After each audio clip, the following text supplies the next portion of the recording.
Good morning. December 20th, 2019.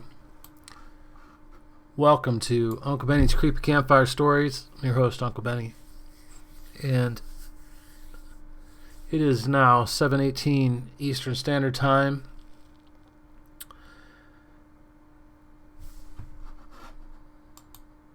I want to play you a little clip from Alice's Restaurant Massacre Illustrated. Just a segment of the story of the song from the movie, for the movie, by Arlo Guthrie, a movie called Alice's Restaurant.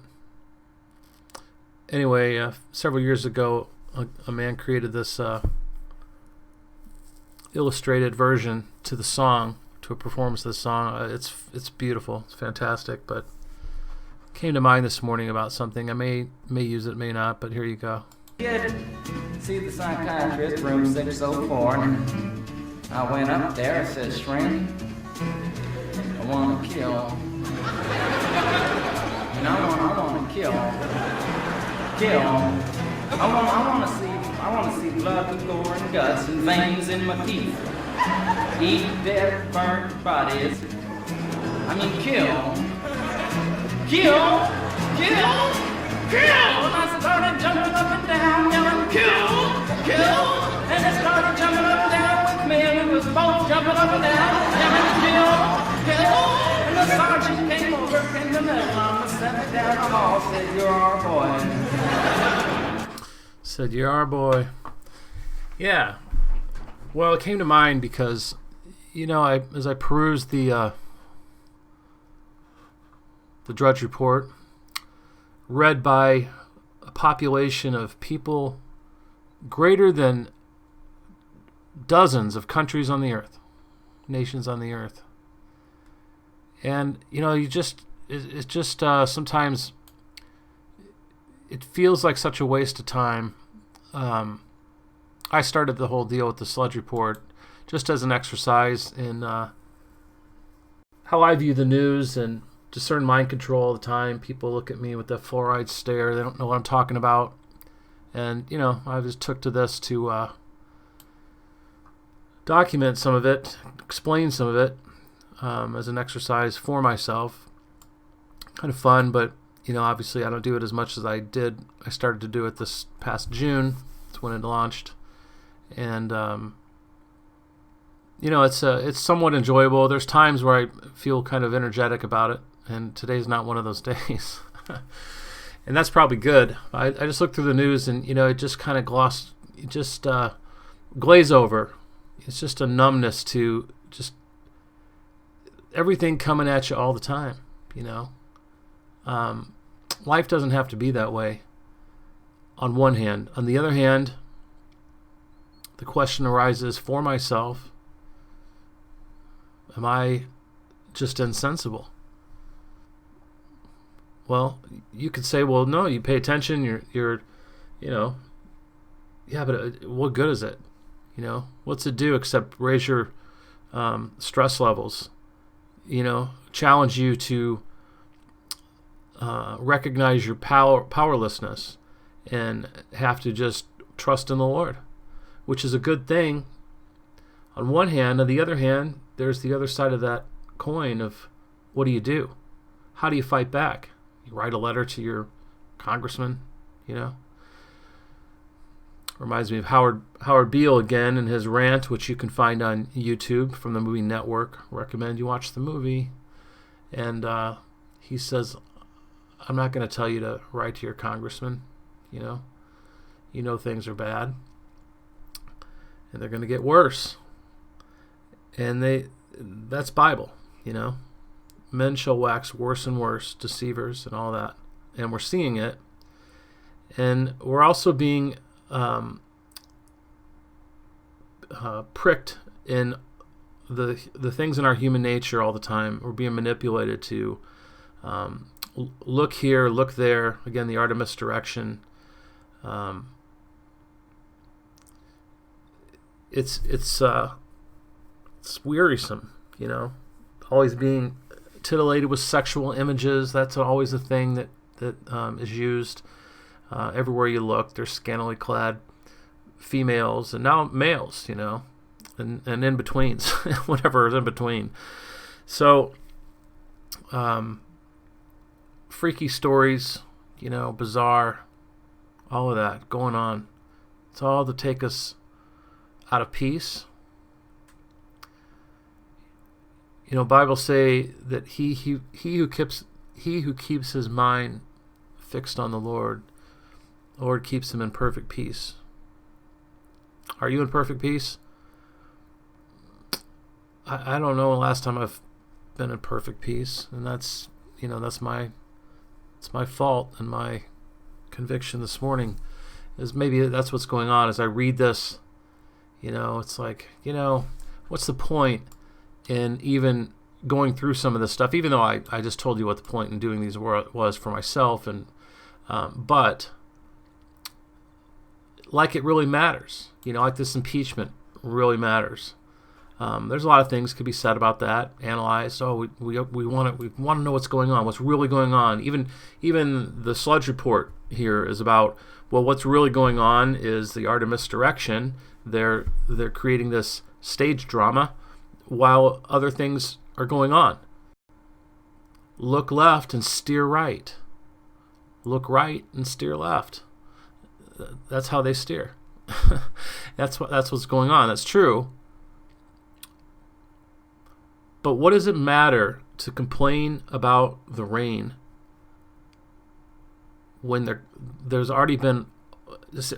What does it matter to complain about the waves that are crashing and the rain that's coming down, and about it trying to stop the rain and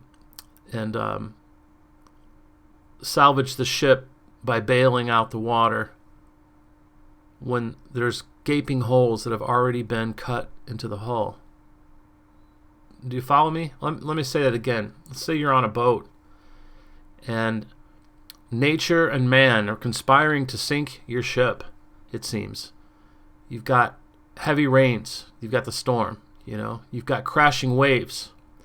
And let's say you've got another ship, your enemy, that is trying to sink you also with a water cannon, like a fire engine type boat.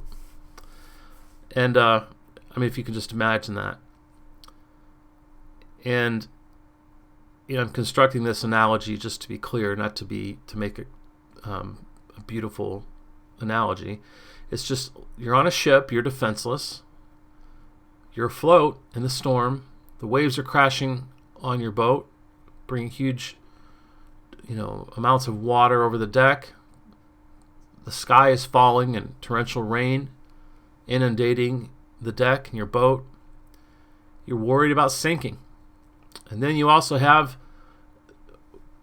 an enemy ship that has water cannons pumping water out of the sea and also inundating your boat. And you're bailing and putting up things to deflect the water from entering into areas on the deck. Because if you take on too much water, you will sink and you'll perish, right? So you're busy fighting all these things, but what good does it do when in the bottom of the boat they've already cut holes in the hull? Okay, so what does that mean? It means that all this stuff going on, it doesn't matter. And, I said several years ago, this nation's doomed, and I hate to have that apathetic, cynical perspective, but so many things have been, the foundations have been loosened since before I was even born, let alone come to the age of maturity, and let alone realizing the things I don't know that I need to know. And that is where the hole in the bottom of the boat is, and it continues to be. They continue to make them, to take on more water, to sink the ship that is this nation, mainly through education. Very few people are fortunate, it seems, to be born into a family where the family is together and they take an active role in educating their children in the things that we need to know as Americans, or formerly did know as Americans. They've torn up the old landmarks, or torn down the old landmarks. And I'm not just talking about pulling down the monuments as of recent years, but that is a manifestation of that.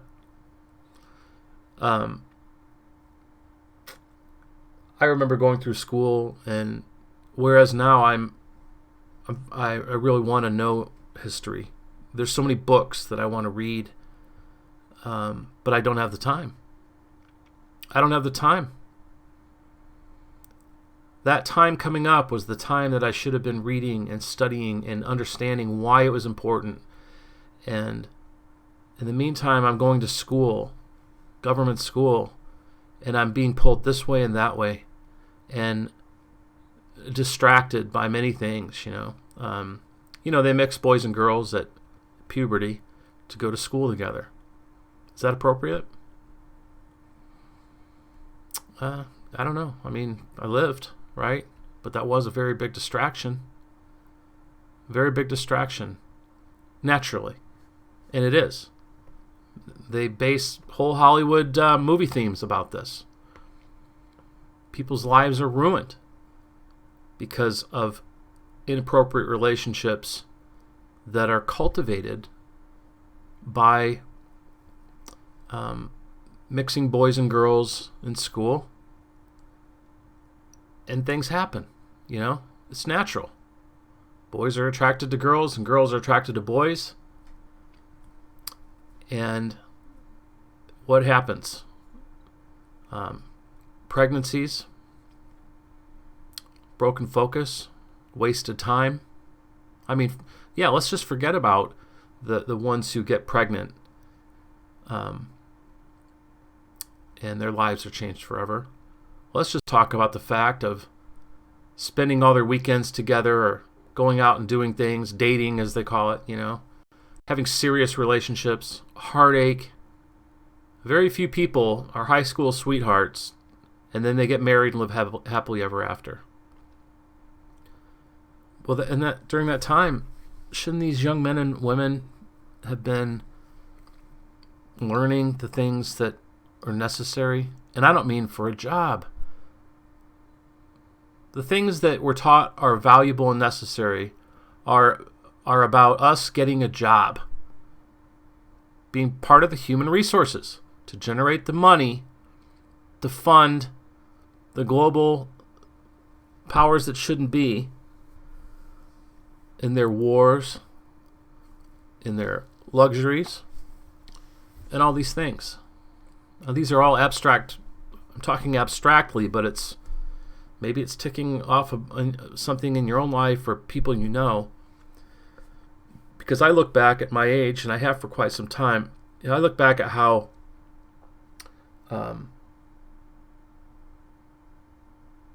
in my youth, I definitely had a curiosity. I definitely didn't get here because I wasn't inclined to be here. But I had a lot of cognitive dissonance because my natural propensities to question things it was very difficult. It was very battered, tossed and battered and abused in some cases for ever challenging authority, for questioning things, for refusing to be institutionalized, which is what is going on when you are in the public, when you're in the government schools. You're being shapen for specific purposes by specific powers, very subtly. Anyway, why did I play that Arlo Guthrie song? I want to kill, kill, kill. Well, because as I reflect on my just sort of looking at this with somewhat of an apathetic view and cynical view, and what's the point of even talking about it? It's all out of our control. As an individual private citizen who's just trying to make ends meet, trying to stay in peace, not sure even what hill to die on, basically overwhelmed with the fact that we don't really have rights. And not only do we not have rights, we're deceived into thinking that we do. And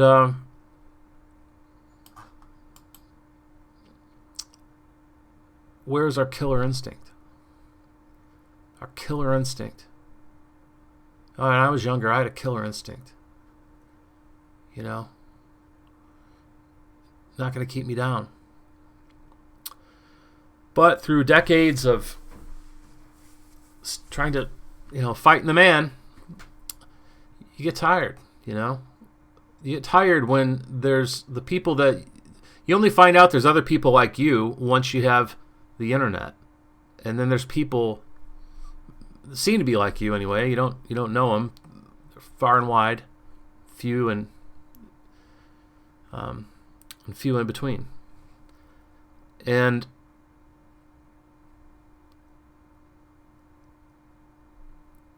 I haven't lost that killer instinct, obviously, on one hand. On the other hand, I contemplate all the time, where can I go? Where can I leave this country? Because it's burning all, you're going to leave a burning house, or you're going to die. You're going to get off that sinking ship, or you're going to drown. Or do you bail? Do you bail water? Do you keep stamping out the little fires with your feet when actually the whole house is going to come crashing down on top of you because the fire's been burning on upstairs longer than you even knew there was a fire? Is this making any sense? Where do you go? Alaska? South America? An island in the Pacific? And where do you go? What do you go to do there? Die? Live, have a new set of struggles, man against nature? Do you stay and fight? It's like being in a graveyard trying to wake people up. They're dead. They're not asleep. They're dead. No heart. The seminaries have been infiltrated. Jesuit priests changing doctrine, perverting scripture for a long time. The local governments, right down to your dog catcher, have people in place that are part of secret societies. I mean, the tentacles become tendrils, You've got, here we go. You're going to get, you might go flying out of the back of the wagon, as I like to say. You've got chemtrails. If you've never heard of chemtrails, it basically means that they're pattern flying over the United States in certain ways, in certain places within the airstreams and airflow. Spraying particles that wreak all kinds of havoc. They're modifying the food. They're changing things to 5G now. All these networks. This is all going to a grand design of, when I say they, I don't like using that word they, but the powers that shouldn't be.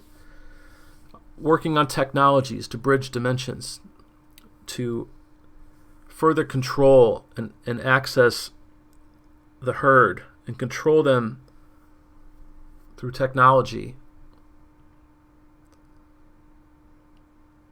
by the spirit of Lucifer. And the particulates that they're dropping, the things they're putting in the food, changing people's DNA and frequencies. I mean, all that sounds kind of woo-woo, but it's not. It's reality. And I can't sit here. I'm not sitting here and, here's this evidence, here's that evidence, and this, that, and the other. And it'd be like looking at one of those grand chalkboards with thousands of physics calculations that you and I don't understand because we're not physicists, and lecturing as a professor, it's complicated, but it's there for the knowing. You have to search it out, and there's the rub. First of all, this may be the first somebody who's watching this ever heard of chemtrails.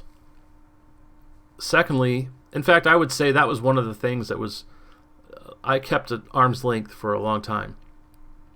Have I really seen that? Aren't those just vapor trails?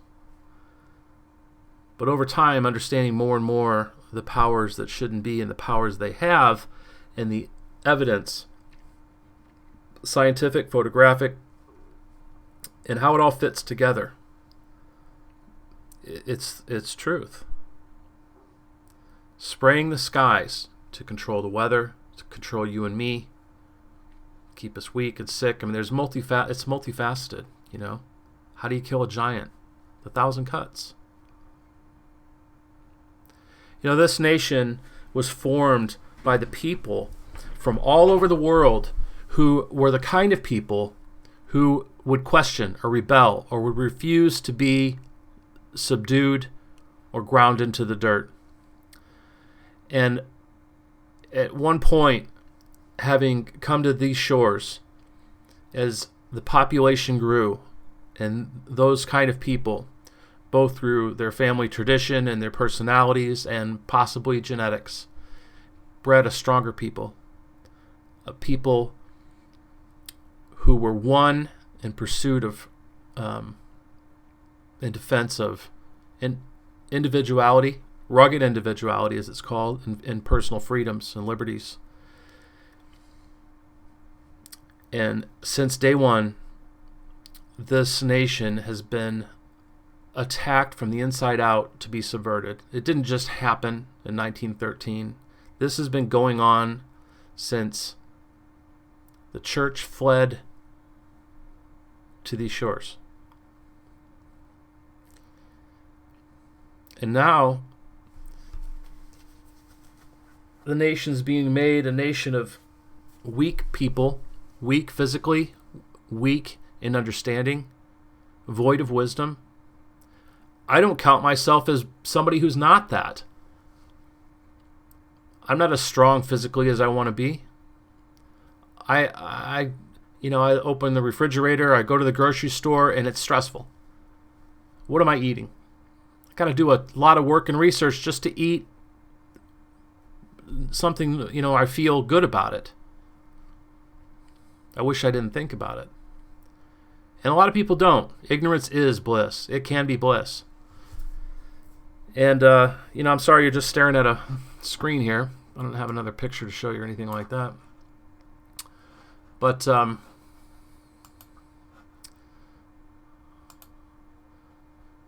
yeah. Anyway,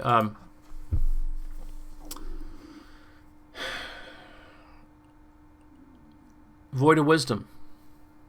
We're easily put off by scriptural knowledge. First of all, it's not used in the schools. Right there, it's mind control from the fact that it's omission. That's for the home. Well, how many people in your peer group that's really important in their home? As you're collectively brought together every single day of your young life and developmental life. And most of your day is absorbed in socialization, classroom setting, and then you get home, and then you have television, or you have homework, or you have sports that you have to participate in, or band practice, all this stuff. Where's their time? Where's their time for quietness? I mean, sure, could it be eked out, and could you make time? Some do. Sure, you could. And by the grace of God, there are people who are, and I'm sure they are humbly grateful for this, called out at an early age to study or to love the Word of God. And I pray for that hunger more and more, that, I want to study prophecy and origins. Origins is fascinating because in the end, it says, as it was in the days of Noah, so shall it be in the coming of the Son of Man, meaning the return of the Messiah, return of Yeshua, otherwise known as Jesus Christ, not his real name.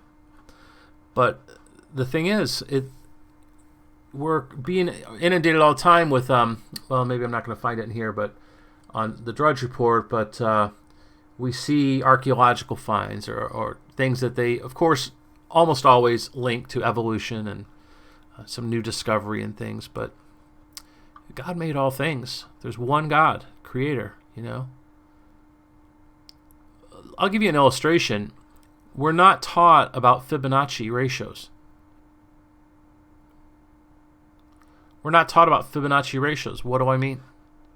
Well, let me see if I can pull this up here. Let me pull this over here. One moment. This is interesting. I'd like you to check this out on your own time.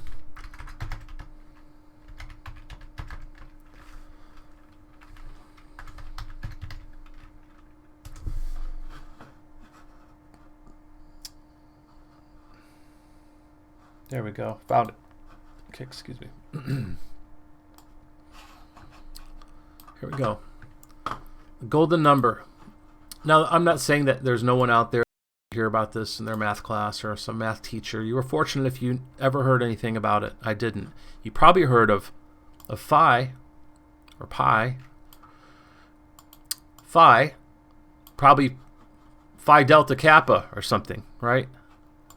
Because it's Greek, but the golden ratio. Art, geometry, design, theology, life, cosmology, beauty, mathematics. What makes a single number so interesting is that ancient Greeks, Renaissance artists, a 17th century and astronomer, and a 21st century novelist would all write about it. I think they're talking about Da Vinci Code, which I've never read or seen. But anyway, I've mentioned before about, we there used to be something called the classical education. Still is. We don't generally receive it. Not the general population. It's represented by the Greek letter phi. Is known as the golden ratio, golden proportion, golden mean, golden section, and has to do with beauty. So, for example, here's the original photo. They put the beauty mask of golden ratios, and then now look at her. Well, I think she's beautiful here, but this is like her. This is what they do with a lot of the models in the magazines that you see to create this artificial, but more in line with what makes something beautiful anyway. Let's see here.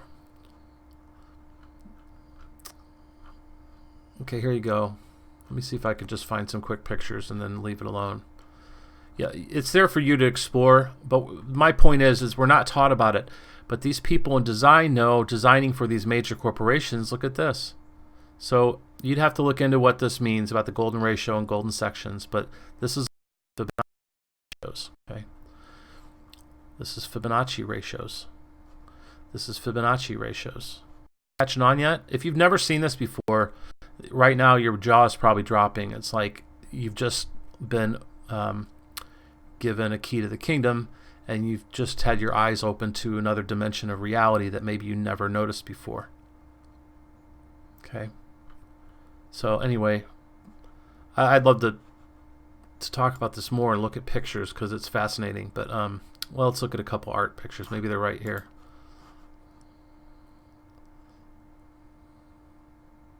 Sacred geometry. Okay.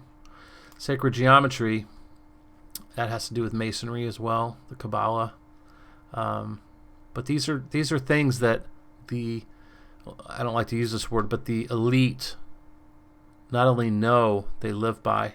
Numerology, things like that, gematria. Okay, this isn't the probably the images I'm looking for, because that's just art. But all these things, here's the Kabbalah, tree of life, right? I've never even been to this page before. Notice the Hebrew on there. All right, well, let's just go to one page way back here, see what they've got. So this is all about jewelry. I was hoping to find some art photos. Wait a minute. Fascinating Fibonacci's. This might have something. Oh, that's just a book. All right, well, there you go. My point is we're not taught about this. You know, we're kept busy. We're not taught about things that would instantly inspire the awe and wonder inside of you naturally, just like looking at the stars do, or looking at the grand beauty of a wilderness landscape or something, you know, mountains. We're not taught. We're dumbed down. I say we. How many years and hours of my life have been wasted, misdirected, misguided, following my own lusts of my mind, my flesh, whatever, because it was promoted to me and excited in me, you know, stirring up the passions that are there when really in youth they ought to be tamped down. They ought to be guided and harnessed and funneled into family, into study, into worship. Why worship? Because he's worthy of worship. Did you invent beauty and Fibonacci? Did you invent sex? Did you invent the ocean waves? No. There's one who did. He also created you and me. And he's in control today. All right, so let's move on to the moon landing. And this Neil deGrasse Tyson exposes Apollo 11 flaw. Well, what he's talking about, a flaw in the theories, they say theories, claiming that the Apollo 11 moon landing was faked.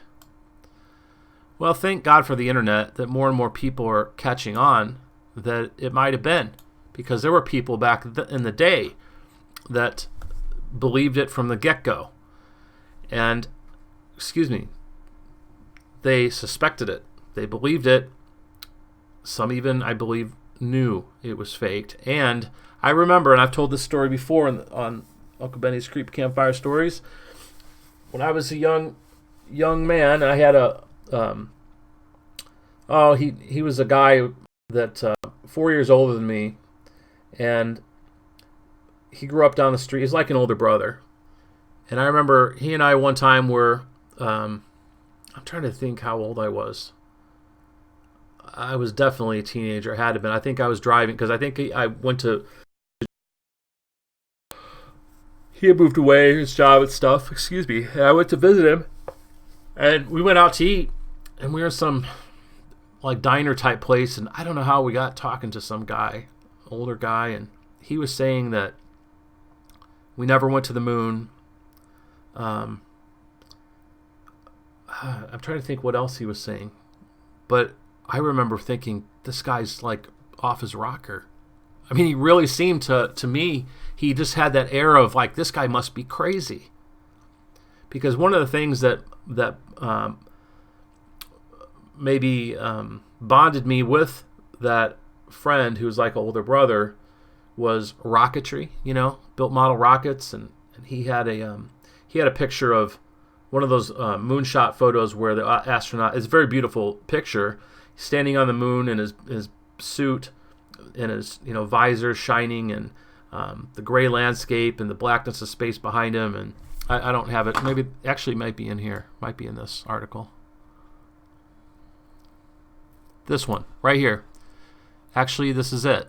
So this photo and the way it was cropped. Okay, it was. I don't think you could see all this because it was a poster in his room, framed behind glass, and because I think his parents had taken he and his brother to a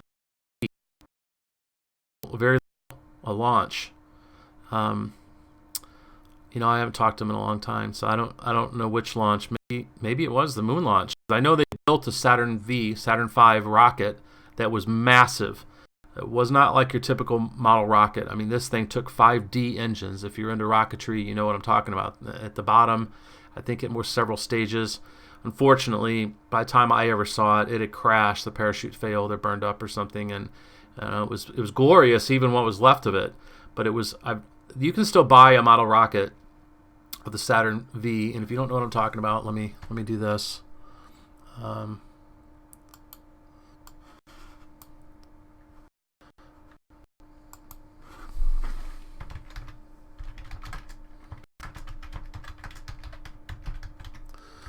Okay, here you go. So you can buy one.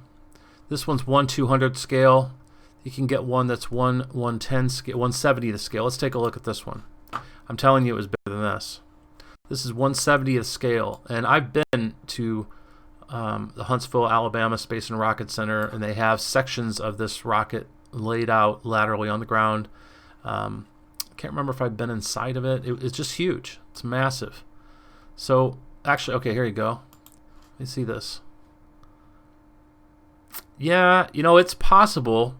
I went looking for this not that long ago, and I did not find one that was even this big. So it may have been this big. And remember, I was a little boy. That's probably about the size of it. Yeah, 5D engines. Maybe they've reconstructed that very model.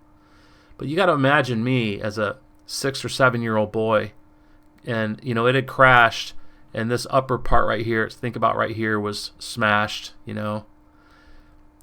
This was so cool, and it was well done. It looked just like this, And then you've got this, and of course I was all the time Star Trek and Star Wars, Battlestar Galactica. I mean, look at this. When you're 7, 8 years old and you go out to a school playground or a field like this, and you have to stand back, 40, 50 feet, and you push a little button, and the igniter ignites all these engines, and the thing launches off like this, goes shooting up, making a whoosh sound, and the smell of the sulfur, it's glorious. It's exciting. I won't. I don't believe this actually. I don't mind telling you that. I've considered the evidence. Have you? It's sad. But anyway, I got into building, like behind this young lady's head, there's all these little model rockets. I built some cool ones back in the day. And where am I going with this? Well, back to Neil deGrasse. Okay.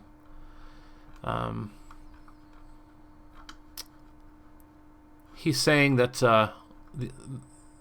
what I was talking about was the guy that seemed crazy. Okay, so I was very much being indoctrinated into life in other worlds and aliens, going where no man has gone before.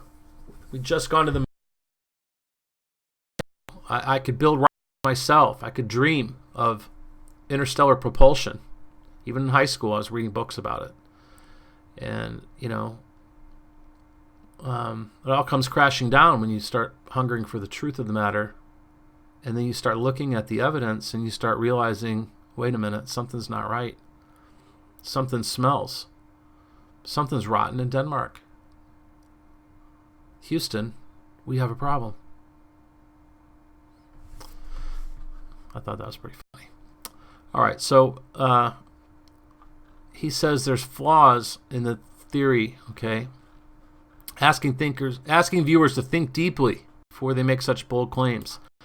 Let me tell you right there, some kind of logic fallacy. people who really claims we didn't go to the moon, like you could argue I just made a bold claim by saying I don't believe it even. I wouldn't even call that a bold claim. That's just let's just say I'm an odds player, and after looking at all the evidence, my money would be on we didn't go to the moon. And if I had to put big money on something, I feel that confident that, okay, my bet's on the fact that we didn't. All right, let's pull back the curtain. Did we go or did we not? Did I win or lose? I think I'd be rich. I do. I wouldn't even sweat it. That's how much I have faith in what I've looked at. Means that, these two ideas cannot coexist. You can't have this evidence and this result. And he says, think deeply. So what I'm saying is logical claims like this have probably already thought deeply. What he's doing is asking viewers who don't think deeply to regard those who make such bold claims as non-thinkers. Aha, right? So let's move on down here and what he says. Have you really thought about what it would take to fake the moon landings? Now, the rocket did launch. We all saw the rocket launch, so the hardware is there. Yeah? Like office building blueprints for the design of the Saturn V rocket. Okay, so the hardware is there. There's a logical fallacy here. Because the rocket did launch, he's setting. I'm not an expert in logical fallacies. I have studied. It's another area of study and understanding that was never even brought up when I was in school. Is logical fallacies. Sure, is the knowledge out there? Could I have come across it? Could I have been interested in it? Somehow I didn't. I remember hearing, learning this. That's a logical fallacy. I didn't know there was a whole field of study on logical fallacies and how it is so interwoven in most people's thinking. I would say almost all people's thinking. Not most. I mean, all but the tiniest percentage of people's thinking in our culture, anyway, for sure. Logically fallacious thinking. And it's so exploited day in and day out. In fact, this morning I've been considering taking a new direction with Uncle Benny's Creepy Cam report. May take a different form, or I may abandon it altogether and just take something and just go through logical fallacies, and for my own edification again, and yours too if you want to come along for the ride. And I really do think I might do that, because one of the things that bothers me is when I'm reading this and understand that I'm being and you're being, and many people, logical fallacies by so-called scientist and doctor. Okay, so-called. He's a media personality, really. You think he spent more in media? There, I could use his logic, and he's not a scientist at all. He's just a media person, possibly. Okay, so anyway, as I'm reading this, I'm trying to find, okay, what I want to talk about this, and I want to say, oh, that's an X logical fallacy, or there's different ones, right? There's the straw man argument, red herring. There's lots of logical fallacies with names, sharpshooter, Texas sharpshooter fallacy. There's all these things, and bandwagon, and I think some of the next thing fits in bandwagon. But I was, you understand a logical fallacy. They give you an example, and you have to apply it to how people are doing it. But it's very subtle sometimes to find the logical fallacy, because we're so used to illogical thinking that we're trying to pull ourselves out of it. Does that make sense? So when you're trying to what a logical fallacy is, they'll give you an example of a different type of, there's different types of logical fallacies, and you're trying to understand the one you think is being perpetrated on you. Well, the example may or may not be clearly fit, and you have to sort of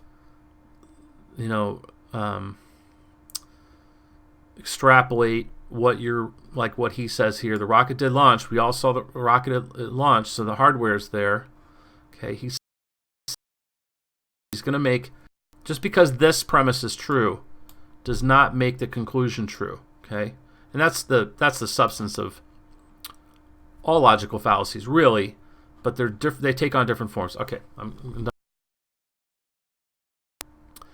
Here's where this might fit several different kinds of logical fallacies, and I think there are blends. Okay,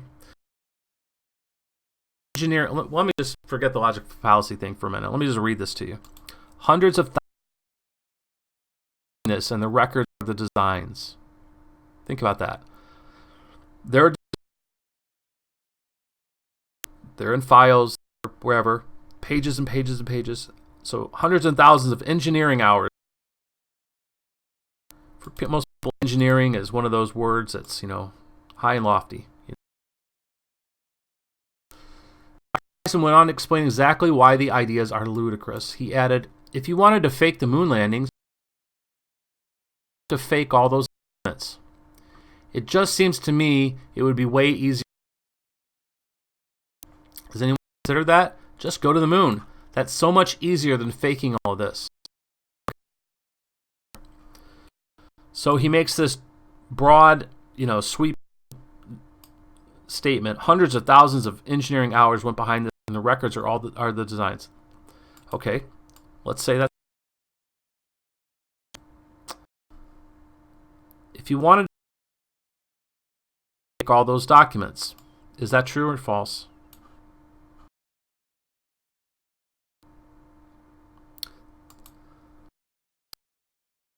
If you wanted to fake the moon landings, excuse me, wait, no, I just confused.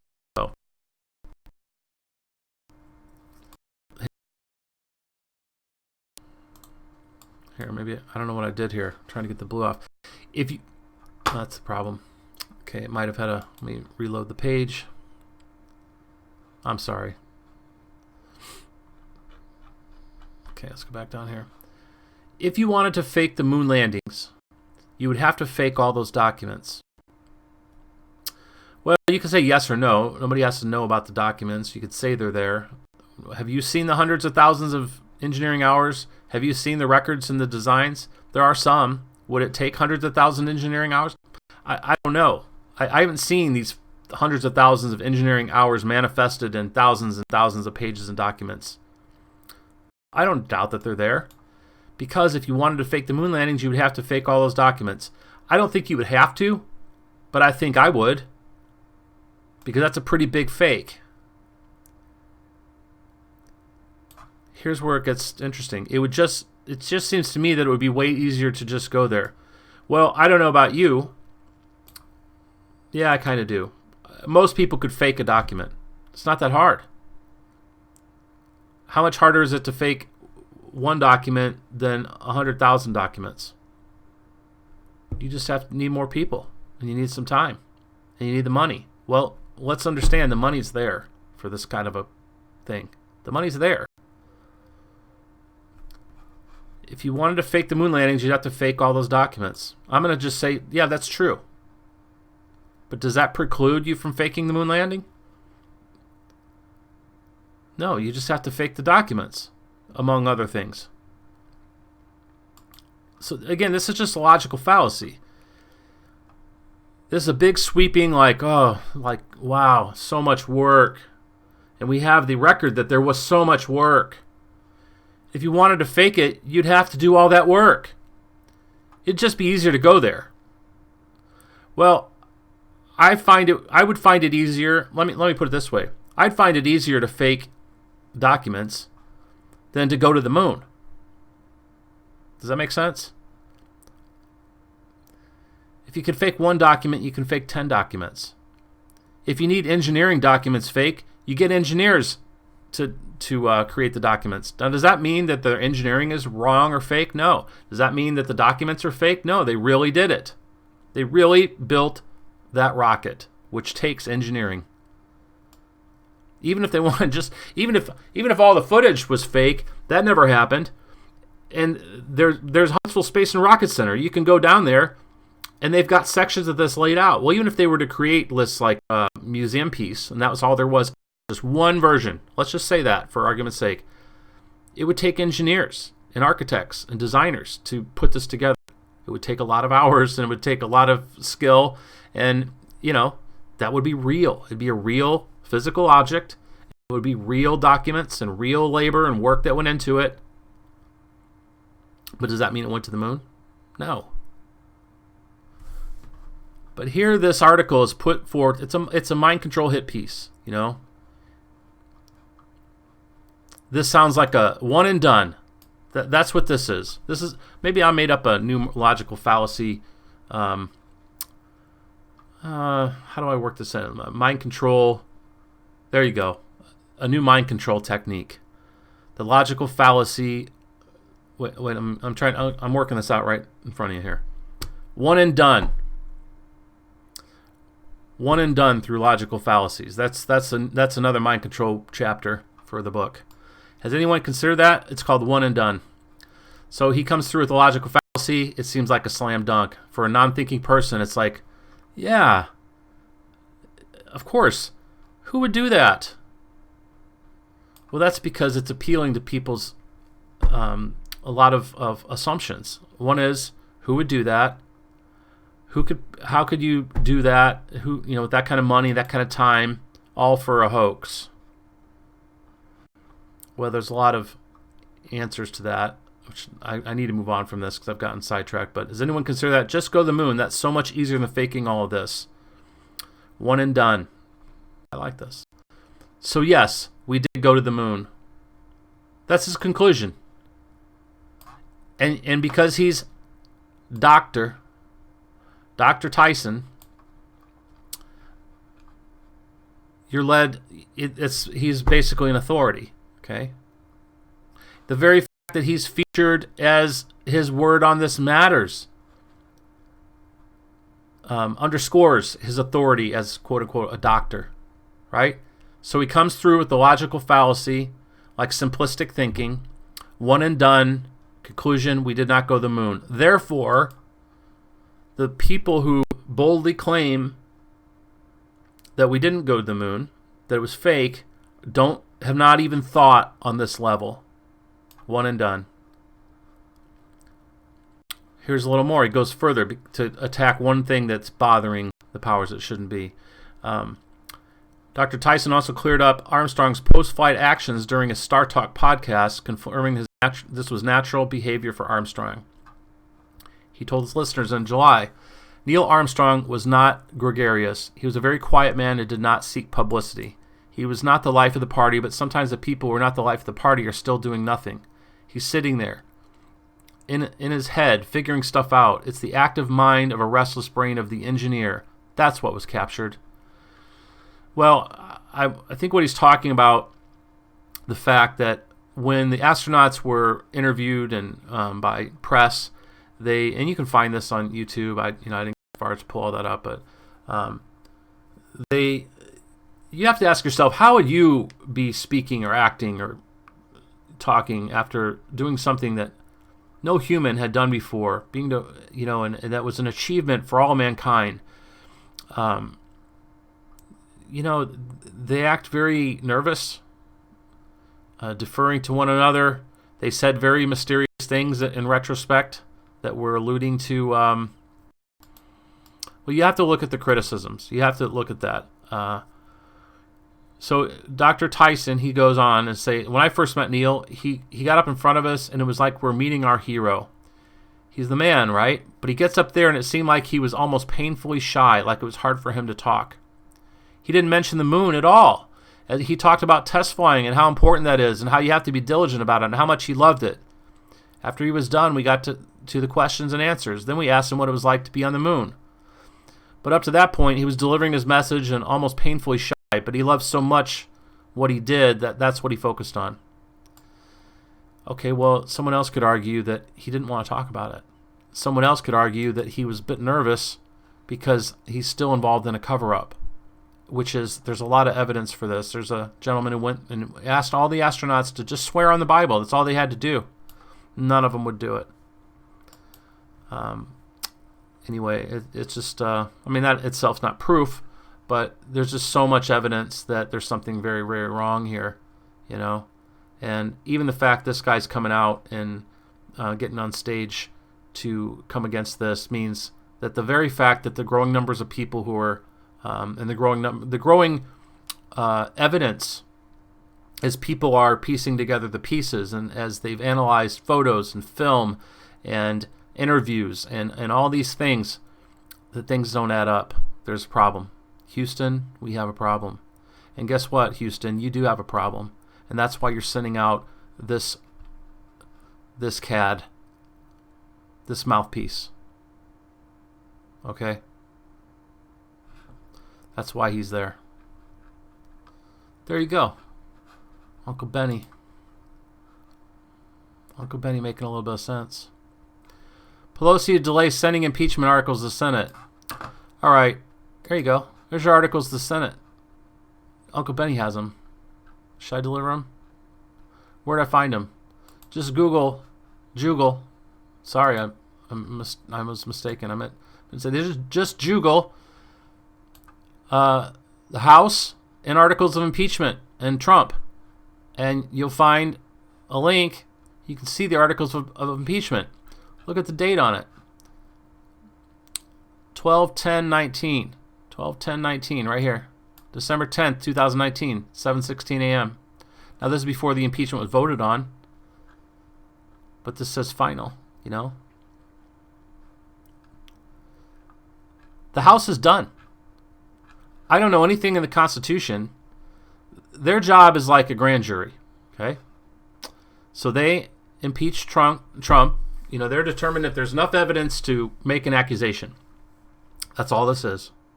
That's all the articles of impeachment are. It's like, this is like a grand jury indictment to say, yeah, we think there's a case. We're going to give it to the prosecutor.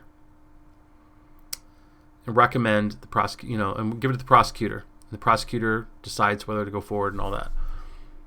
And she's acting like she has some kind of power. Her job's done. It's over.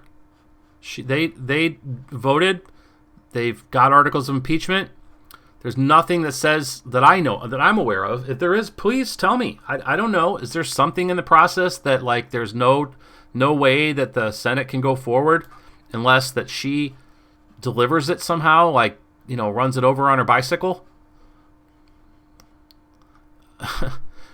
Here they are. You know? McConnell's saying, oh, we need to see articles of impeachment. And she's saying, oh, we're not giving them to you until we know who's going to be the managers and how it's going to be laid out. And so now we're in a stalemate, right? I really didn't want to get into analyzing all this because you know what this is? This is a clown show. It's a clown show, and it's a distraction, and it's a bunch ado about nothing, really.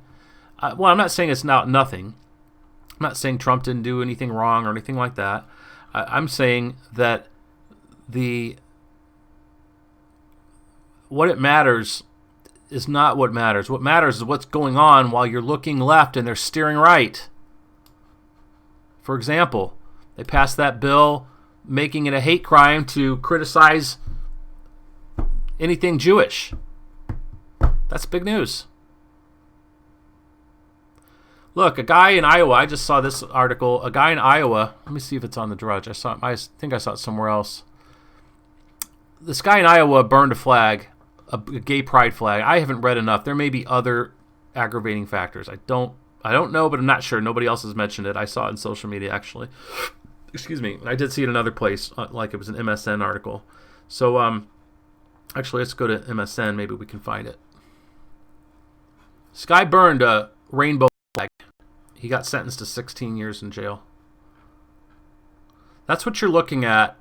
That's the kind of draconian, totalitarian smackdown you're going to get when these Ziocrats have full control. And they're you know, it's like a wagon rolling faster at the bottom of the hill. It's coming. It's getting worse and worse. Anyway, I can't find it. It's not. This isn't MSN like I thought it would be. Back to MSN home. Maybe it'll be here. Let's see. Here we go. 16 years for So this is like a real story. Whether it's true or not, I don't know. This could be a mind control piece in itself, because this means you can't come against who. It's like one of those things where it makes people afraid. Iowa man sentenced to 16 years for setting LGBTQXYLMNOP flag on fire. Have you ever wondered why they have all these trans and queer, and then there's all these other non-binary and genders, but they still have B in here for bisexual? So they've sort of, that's a real contradiction in terms, isn't it? Let's see. He set fire to a church LGBTQ flag in June. Adolfo Martinez was found guilty of third-degree arson and violation of individual rights, hate crime, third-degree harassment, and reckless use of fire as a habitual offender. Okay, well that's the rub. All right, so I knew we needed to go check it out, a little further. I don't want to, I don't have time to do. I brought it up, so I wanted to check it out. So I'm not sounding half-cocked here. Stole it, burned it, and let's see, probably has done this before. 5 years in prison for the hate crime. This is going to be such a big thing. It's thought crime, okay? He has an opinion that people don't like. And other people have opinions he doesn't like, right? So what's the difference? The arson charged in a maximum year and a month for other charges, according to Iowa sentencing guidelines. He's listed as a habitual offender. Well, that leaves something to be desired here, because they didn't bring up any past things. Are they calling him a habitual offender because the number of charges? That's a question I'd like to have answered. But ain't nobody got time for that. Just have to keep reading the news, keep scrolling. So, do you think 16 years is, excuse me, in jail for burning a gay flag is an inadequate punishment? No, it's too harsh. Yes. No, it's too lenient. Other. Let's have no opinion. I like to see the results on some of these, but I don't like to participate. I like to say no opinion. I disagree. Let's see. They won't give it to me. All right. No harm, no foul. Let's see what they give us. Oh, they didn't tell us. Or maybe this part of it. Let's see. Which of these streaming services do you plan or use subscribing to? None. Indicate your gender. Prefer not to say. Jeepers. Let's just say under 18. It's too harsh.